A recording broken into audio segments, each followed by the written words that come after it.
அன்பு நேயர்களே, உலகம் முழுவதும் வாழக்கூடிய என் அன்பு நேயர்களே, பக்தர்களே, அனைவருக்கும் இனிய தமிழ் புத்தாண்டு நல்வாழ்த்துக்கள். குரோதி வருஷம் நம்ம எல்லாருக்குமே தெரியும். தமிழ் வருஷம் மொத்தம் 60 ஆண்டுகள் உடையது. இந்த 60 வருஷத்தை தான் மாற்றி மாற்றி வந்துட்டே இருக்கும். மற்ற ஆண்டுகளுக்கெல்லாம் எண்ணிக்கை தான் கணக்கு. இப்போ இங்கிலீஷில் எடுத்துட்டிங்கனாக்கா 1800, 1900, 2000, 2100, 2200 அப்படி போயிட்டே இருக்குமே தவிர, இப்போ தமிழ் புத்தாண்டுகளை பொறுத்தவரையில் 60 ஆண்டுகள்.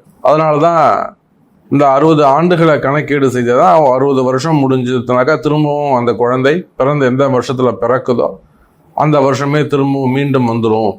அப்போ அது வரும்போது 60ஆம் கல்யாணம் பண்ணிக்கணும், ஆயுள் அபிவிருத்தி பண்ணிக்கணும் அப்படின்னு சொல்லிட்டு நம்மளுடைய தர்மம் சஷ்டியப்த பூர்த்தி, 60ஆம் கல்யாணம் அதெல்லாம் செய்கிறோம். அப்படியாக இந்த வருடம் குரோதி வருடம். வருஷத்தின் பேரை கேட்கும் போதே நமக்கு எல்லாம் கொஞ்சம் டஃப்பாக இருக்க மாதிரி, ஏதோ ஒரு பெரிய டிஸ்கஷன் வைக்கிற மாதிரி தோணும். அந்த அளவுக்கு குரோதி வருஷமாக இருந்தாலுமே கூட மழை அதிகமானதாக இருக்கும் இந்த வருஷத்துல. மெயினா ராஜா செவ்வாய் பகவானாக வருகிறார். செவ்வாயும் சனியும் இந்த வருஷத்துல ஆதிக்கம் மிக்கவர்களாக இருக்கிறார்கள். பொதுவாக இந்த வருஷம் பிறக்கும் போது அந்த வருஷத்துக்கு ராஜா, அப்புறம் தளபதி, இவங்க 2 பேரும் யாருங்கிறத வச்சுதான் அந்த வருஷம் எப்படி இருக்குங்கிறத நம்ம சொல்ல முடியும். சேனாதிபதி, அது மாதிரிலாம் மந்திரி. அப்போ இந்த குரோதி வருஷத்துக்கு செவ்வாயும் சனியும் ஆதிக்கம் மிக்கவர்களாக இருக்கிறார்கள். அப்போ செவ்வாய் பலம் பெற்றவர்களாக இருக்கின்ற காரணத்தினாலே பொதுவாக நாடு நகரம் முழுவதும் வெப்பம் அதிகமானதாக இருக்கும், உஷ்ணம் அதிகமானதாக இருக்கும். அதே போல் தீ விபத்துக்கள், ஃபயர் ஆக்சிடென்ட்ஸ் அங்கங்கே நடக்கக்கூடிய வாய்ப்புகள் ஏற்படும். பெரிய பெரிய வெடி விபத்துக்கள், அணு உலையிலால் வரக்கூடியது, வெடி விபத்துகள் கொஞ்சம் வருவதற்கான வாய்ப்புகள் உண்டு. சனி பகவான் கூட சேரும்போது கலகம், டெரரிசம் இதெல்லாம் கூட கொஞ்சம் வளர்ச்சி அடைவதற்கான வாய்ப்புகள் உண்டு. மெயினாக இந்த சனி செவ்வாய் சேர்க்கை இருக்கின்றதுனால அரசியல் கழகம் இந்த வருஷம் முழுவதுமே 2025 ஏப்ரல் 15 தேதி வரையிலும் அரசியல்களும் படு சுறுசுறுப்பாக இயங்கிக் கொண்டிருக்கும். நிறைய அரசியல் கழகம் ஏற்படும். ஒருத்தர் மாதிரி ஒருத்தர் குறை சொல்லிட்டு அவர் சரியில்லை இவர் சரியில்லை அப்படின்னு ஒருத்தருக்கு ஒருத்தர் எதிர்கட்சிகளும் ஆளும் கட்சிகளும் குறை சொல்வதற்கான வாய்ப்புகள் உண்டு. அரசியல் கழகம் நிறைய ஏற்படும். நிறைய அரசியல்வாதிகளுக்கு இந்த வருஷம் பாதிப்பு உண்டு. எக்கச்சக்கமான பாதிப்புகள் இந்த வருஷம் அரசியல்வாதிகளுக்கு இருக்கு. இந்த குரோதி வருஷம் எப்படி இருக்க போகுது, 12 ராசி என்பர்களுக்கும் ஒவ்வொரு ராசிக்கும் எப்படி இருக்க போகுது, இந்த குரோதி வருஷத்துல ஏதாவது பயிற்சிகள் இருக்கா அப்படின்னு பார்த்தா ஒரே ஒரு பயிற்சி உண்டு. அந்த பயிற்சி குரு பயிற்சி மட்டுமே, வேற எந்த பயிற்சியும் இந்த வருஷம் கிடையாது. சனி பயிற்சியும் இல்லை, ராகு கேது பயிற்சி.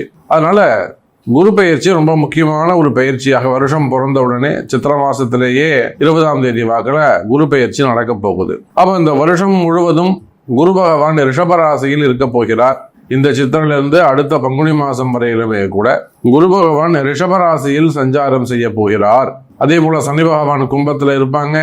ராகுவும் கேதுவும் கூட முழுமையாக எங்க இருப்பாங்க, மீனம் மற்றும் கன்னியிலே இருக்க போகிறார்கள்.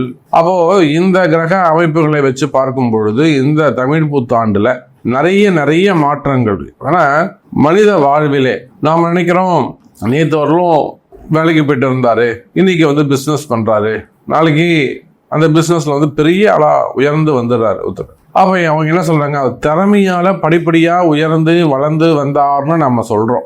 ஃபர்ஸ்ட் ஒரு படிச்சாரு, ஒரு அடிமை தொழில் செஞ்சாரு, ஒரு இடத்துல வேலை செஞ்சாரு, அப்புறம் வேலை கத்துக்கிட்டாரு, அதுக்கப்புறம் ஒரு கடை ஆரம்பிச்சாரு, அப்புறம் ஒரு கம்பெனி ஆரம்பிச்சாரு, அப்படி படிப்படியா வளர்ந்து போனாரு. உடனே நம்ம எல்லாரும் என்ன சொல்றோம், அவர் ரொம்ப கஷ்டப்பட்டு அப்படி படிப்படியா வளர்ந்து வந்தாரு சார் அப்படின்னு சொல்லுவாங்க. ஆனா உண்மை அதுவல்ல. காலமும் நேரமும் உங்களை கொண்டு போய் எங்க நிப்பாட்டதோ அந்த வேலையை நீங்க செய்வீங்க. அதுதான் நிதர்சனமான உண்மை. வேலை செஞ்ச தொழிலதிபராக மாறிவிடலாம், எஜமானர் நாளைக்கு தொழிலாளியாக மாறிவிடலாம். அப்ப காலமும் நேரமும் எதை நிர்ணயம் செய்யுதோ அதன்படித்தான் எல்லாம் நடக்கும். அப்படியாக இந்த தமிழ் புத்தாண்டை பொறுத்த வரையில கிரக மாற்றங்கள் நிறைய நிகழப்போகுது. இந்த கிரக மாற்றங்கள்ல மெயினா இந்த வருஷத்துல சனியுடைய வக்ரம் இருக்கு. சனியுடைய வக்ரம் 12 ராசிக்கும் மிகப்பெரிய அளவுல மாற்றங்களை கொடுக்க போகுது. சனி வக்ரம்னா நம்ம பார்க்க போறோம் எப்பப்ப வரப்போகுது. அதாவது ஜூலை மாசம் 15 தேதிக்கு மேல அந்த சனியுடைய வக்ரம் நிகழப்போகுது. அதே போல புரட்டாசி ஐப்பசி மாசத்துல குருவுடைய வக்ரம் நிகழப்போகுது. அப்ப இந்த சனி வக்ர காலங்கள்ல மிகப்பெரிய மாற்றங்கள்லாம் ஏற்பட போகுது. அப்ப இந்த வருடம் முழுவதுமே கூட 2024 ஏப்ரல் 14ஆம் தேதி முதல் 2025 ஏப்ரல் 14 தேதி வரை இந்த ஒரு வருட காலம் இந்த கிரக அமைப்புகளை கொண்டு, ரிஷபராசி குரு இருக்கிறாரு, கும்பத்துல சனி இருக்கிறாருன்னா இந்த கிரக அமைப்புகளை கொண்டு என்னவெல்லாம் நடக்க போகுது, குறிப்பா உங்க ராசிக்கு என்ன நடக்க போகுது, என்னெல்லாம் மாற்றங்கள் வரப்போகுது அப்படிங்கிறத பார்க்க போறோம். வாருங்கள் தமிழ் புத்தாண்டு ராசிகளை பார்க்கலாம். அன்பார்ந்த கடகராசி அன்பர்களே, கடகராசியை பொறுத்தவரையில் இந்த தமிழ் புத்தாண்டு மிகப்பெரிய மாற்றத்திற்கான காலம். குறிப்பா கடகராசி எல்லாமே இப்ப என்ன நினைச்சிட்டு இருக்க, எதிர்பார்த்துக்கிட்டு இருக்காங்கன்னா, நமக்கு ஏதாவது ஒரு நல்லது நடக்கணும், ஏதாவது ஒரு சேஞ்சஸ் வரணும் சார், இல்லாம இந்த வாழ்க்கை எனக்கு வேணாம், வேற ஏதாவது ஒரு சேஞ்சஸ் ஏற்படணும். பட் இந்த லைஃப் ஸ்டைல் எல்லாமே நல்லா இருக்கு, இதுல ஏதாவது ஒரு மாற்றங்கள் வந்து கொஞ்சம் ஒரு ஹாப்பியா, ஒரு ஏர்னிங்ஸ், ஒரு வருமானம் அது கொஞ்சம் தேவை அப்படிங்கிற சூழ்நிலையில தான் நீங்க கடகராசி என்பர்கள் இருக்கிறார்கள்.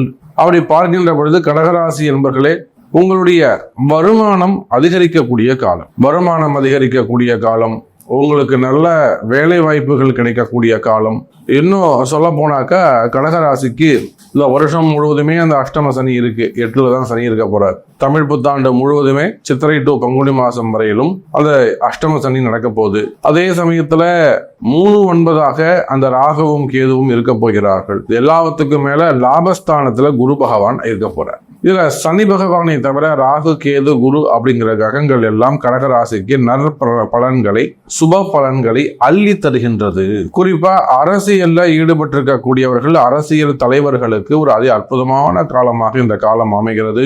நிறைய கடகராசி அன்பர்கள் நிச்சயமா அரசியல் தலைவர்கள் இந்த வருஷத்துல, குரோதி வருஷத்துல நிறைய ஜெயிக்கிறதுக்கான வாய்ப்புகள் உண்டு.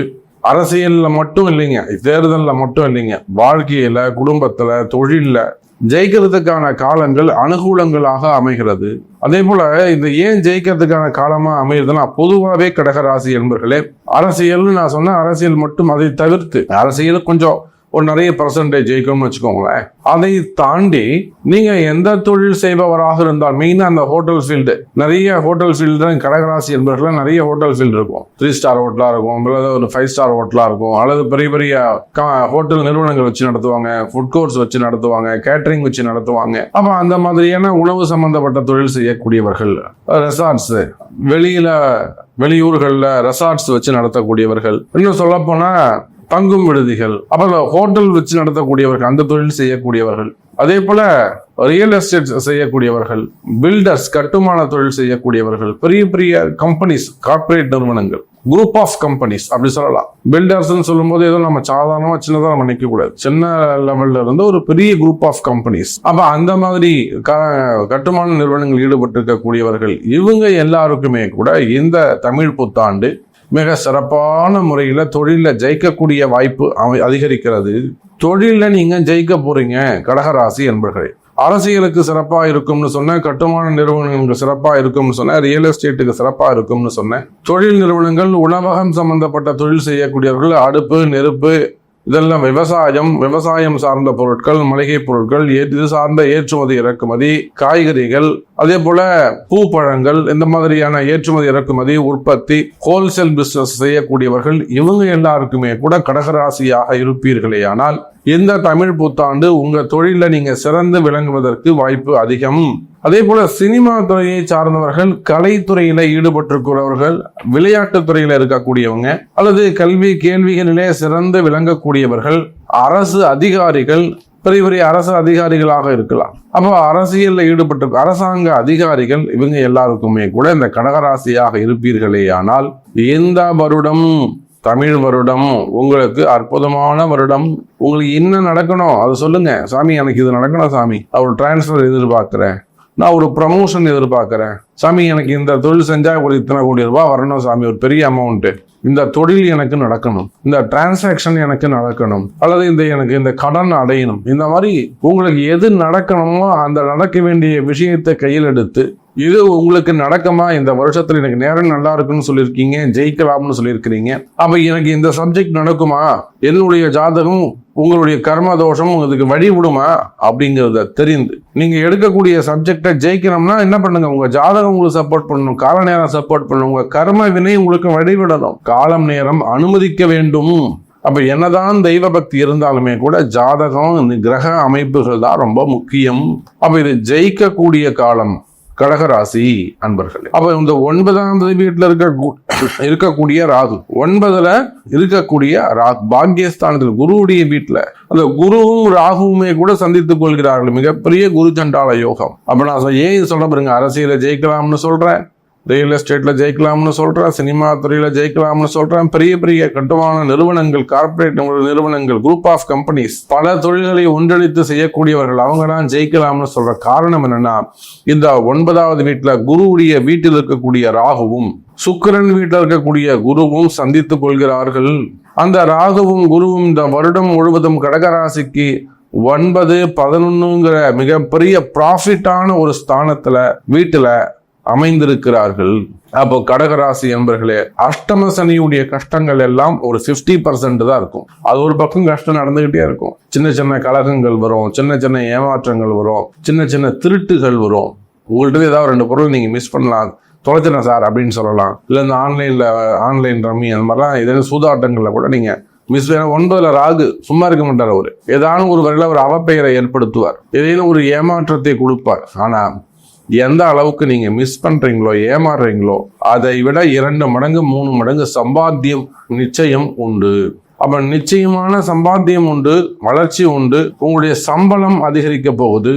கடகராசி என்பர்களே, ப்ராஃபிட் இன்க்ரீஸ் ஆகும். 9ல் இருக்கக்கூடிய ராகுவும் 3ஆம் வீடு என்று சொல்லக்கூடிய அசுபஸ்தானத்தில் இருக்கக்கூடிய கேதுவும், பொதுவாக கேது கண்டிப்பா நல்ல ஸ்தானங்கள்ல இருக்கவே கூடாது.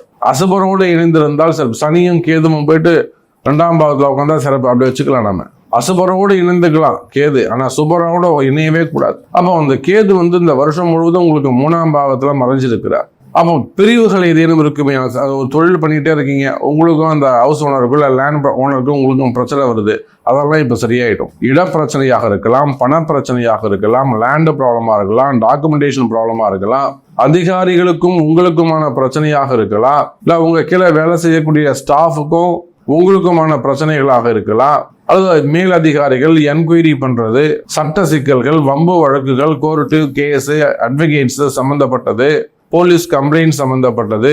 அப்ப இந்த மாதிரியான பிரச்சனைகள் எல்லாம் இருக்குமே, ஆனால் அந்த பிரச்சனைகள் எல்லாம் கூட விலகும். கவலை வேண்டாம் கடகராசி அன்பர்களே. அப்ப இந்த தமிழ் புத்தாண்டை பொறுத்தவரையிலே கடகராசி அன்பர்களே, தொழில் அமைப்பு சிறப்பா இருக்கு, வருமானம் சிறப்பா இருக்கு, லாபங்கள் அதிகரிக்கும், அரசியல்கள் நல்லா இருக்கும், சினிமா துறைகள், கலைத்துறைகள், மீடியா துறைகள்லாம் சிறப்பானதாக இருக்கும், கட்டுமானங்கள், ரியல் எஸ்டேட் சிறப்பானதாக இருக்கும், தொழில்கள் சிறக்கும், கடன் சுமைகள், கடன் பிரச்சனைகள் விலகும், மனக்குழப்பங்கள் விலகும், அதே போல குடும்பத்துல ஒற்றுமை மேலோங்கும், ஆரோக்கியம் அதிகரிக்கும், பிள்ளைகளிடத்திலே அந்த பாசங்கள் அதிகரிக்கும், பிரிந்த உறவுகள் மீண்டும் ஒன்று சேருவதற்கான வாய்ப்புகள் உண்டு. குடும்பத்துல பசங்களுக்கும் உங்களுக்கும் இருக்கக்கூடிய பிரச்சனைகள் இருக்குமே, ஆனால் குடும்பத்தை விட்டு வெளியில போன பொம்பளை பசங்களோ அல்லது ஆண் பசங்களோ திரும்பவும் வீட்டுக்கு வருவதற்கான வாய்ப்புகள் உண்டு. எதிரிகள் கட்டுப்படுவார்கள். தொழில் போட்டிகள், தொழில் எதிரிகள் இதெல்லாம் கொஞ்சம் கட்டுப்படும். அதோடு மட்டுமல்லாது செய்வினை கோளாறுகள் மெயினா அந்த கடகராசிக்கு இருக்கக்கூடிய புறா எதிரிகள் தொந்தரவு தான். எது தொந்தரவு எது எதிரினே தெரியாம இருக்கும். அப்ப அந்த மாந்திரீக தோஷங்கள், செய்வினை கோளாறுகள், குலதெய்வ குற்றங்கள், குலதெய்வ தோஷங்கள், ஜாதக தோஷங்கள், மெயினா வைப்பு தோஷங்கள், 8ஆம் பாவம் சம்பந்தப்பட்ட வெளியில சொல்ல முடியாத பிரச்சனைகள் இவையெல்லாம் இருக்குமே. ஆனால் கடகராசி அன்பர்களே, அந்த மறைமுகமான பிரச்சனைகள் எல்லாம் விலகி நல்ல முறையில் முன்னேற்றமான சந்தோஷமான வருடமாக இந்த தமிழ் புத்தாண்டு உங்களுக்கு அமைகிறது என்பதை சொல்லிக்கொண்டு மீண்டும் வேறு அற்புதமான பதிவில் உங்களை சந்திக்கிறேன். ஜெய் வராகி.